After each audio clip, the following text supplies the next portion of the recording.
I remember the first time that I became involved with the quilt making, and the one that I worked on was for Mary Bowman. Mary Bowman was a special activist, and was also a poet. Just being able to memorialize her name on that quilt, to say that she was here and that she was special, and letting her know spiritually that I was connecting with her, that she was not forgotten. It really touched my heart, and it almost brought me to tears, because it brings you closer to people in knowing that they had suffered so much pain. And what she was doing, or what she was allowing me to do, was share her story. And that story in that quilt was going to be going for generations. Her life was taken at such a young age, and she had so much to work for. But it gives you a sense of accomplishments to say that I'm now lifting your life up. You know, you made a difference, and you're still making a difference now. SCLC stands for Southern Christian Leadership Conference, okay? And the women is for Women's Organizational Movement for Equality Now. Reverend Joseph Lowry, who is the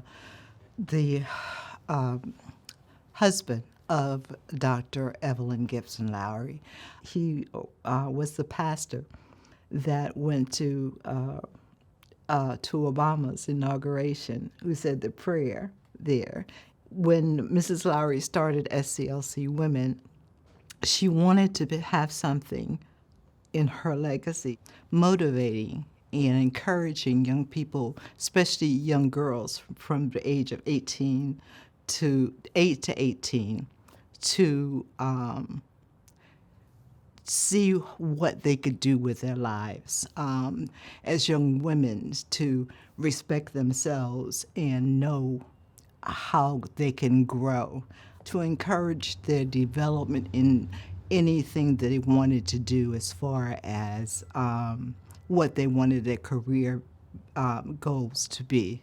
When HIV and AIDS came about to be so prevalent, and the stigmas behind it, Mrs. Lowry was one of the first people to recognize that this was something that she needed to undertake. She needed to educate our people.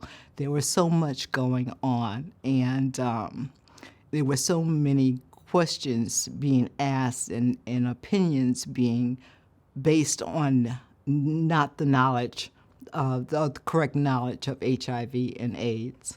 And she took it upon herself to begin that. Our connection with the quilt making came about years and years ago, and it began with the introduction of Jada Harris and Mrs. Evelyn Lowry at that time. She wanted us to combine our efforts to come together on the quilt making. And through that, we just came together closer over the years. And we're just so proud to be working on this project with Ms. Harris. When we first started the quilt making workshops, there was basically a body of women who were totally involved in it, and we had those members. But each time those members reached out to this person or another person and told them what was going on, it brought in more people.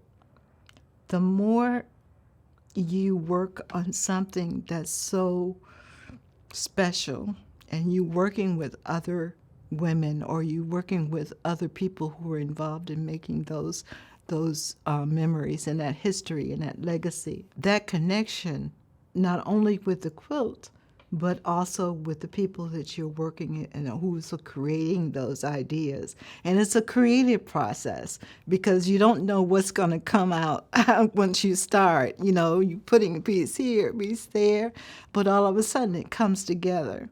And that's just like life. It comes together when you can see a fuller picture. Quilt making to us is still important because it's a part of history.